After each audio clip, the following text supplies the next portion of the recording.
amis administrateurs et membres de différentes organisations. Un sujet qui est souvent levé, c'est par les membres qui disent « j'ai le droit de ».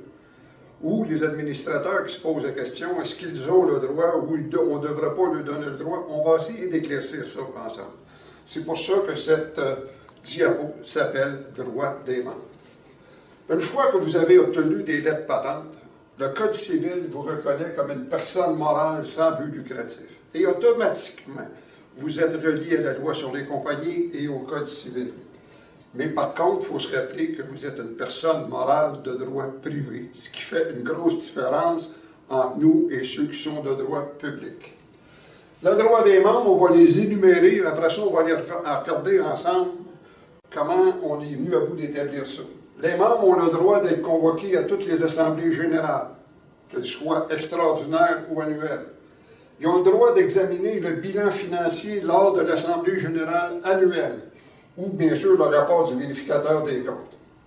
Ils ont le droit de consulter l'acte constitutif. Pour les plus vieux, on appelait ça la charte à l'époque.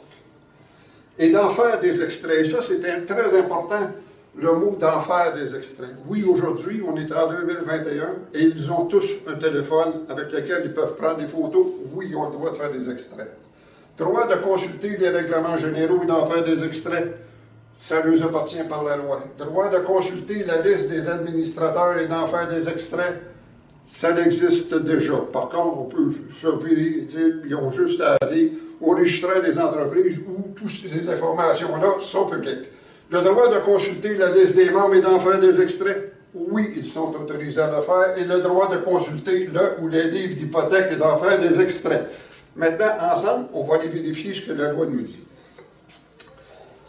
Droit d'être convoqué aux assemblées, c'est le Code civil qui est le plus clair. L'avis de convocation de l'assemblée annuelle indique la date, l'heure et le lieu tenu, ainsi que l'ordre du jour il est envoyé à chacun des membres habiles à y assister au moins 10 jours et moins de 45 jours avant la date de l'assemblée.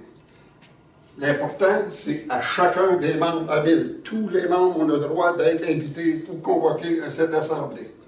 Droit de consulter et d'en faire des extraits. Regardons ça ensemble. Le Code civil nous dit à l'article 342, le conseil d'administration tient la liste des membres ainsi que les livres et registres nécessaires au bon fonctionnement de la personne morale. Ces documents sont la propriété de la personne morale et les membres y ont accès.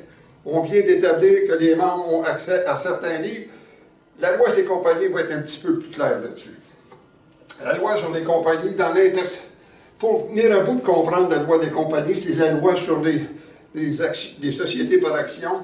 On parle d'actionnaires. L'article 225 vient nous dire, attention, le mot compagnie signifie la personne morale, donc votre organisme, et le mot actionnaire signifie membre d'une telle personne morale. Donc, quand on va parler d'actionnaires dans les textes qui suivent, ça veut dire les membres.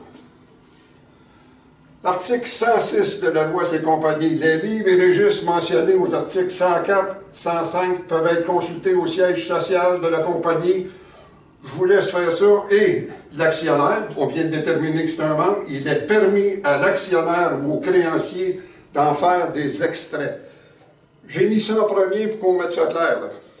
104, 105, c'est des documents auxquels les membres ont le droit d'avoir accès. On va aller voir ce que ça dit à 104. L'acte constitutif, règlements généraux, vous êtes obligés d'avoir ça. L'adresse, l'occupation, profession de chaque personne pendant qu'elle est actionnaire, en autant qu'on peut les constater, c'est la liste des membres. Le nom et l'adresse profession des administrateurs de la compagnie, c'est ce qu'on retrouve au registre d'une entreprise. Vous allez remarquer qu'on a sauté E. E ne s'applique pas aux organismes à but non lucratif. Ça s'applique seulement aux compagnies. Ça s'applique à notre personne morale sans but lucratif.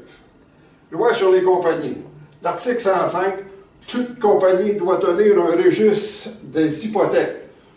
Je laisse passer le restant, c'est tout simplement qu'il faut comprendre que si vous devez des sous, l'association doit des sous à quelqu'un, vous devez avoir un livre des hypothèques et les membres ont le droit de consulter le livre des hypothèques. À ne pas confondre entre l'administration, le livre de tous les jours, le livre de chèques, etc., et le livre des hypothèques. Ce qu'ils ont droit, c'est le registre des hypothèques si vous avez des dettes. En conclusion, comme membre, ce que vous avez de plus de droits, c'est le même droit que les citoyens, soit élire vos administrateurs. Vous avez aussi le droit de consulter des documents, mais n'oubliez jamais, les procès-verbaux, c'est strictement réservé au conseil d'administration. Bonne chance dans vos démarches. Au plaisir.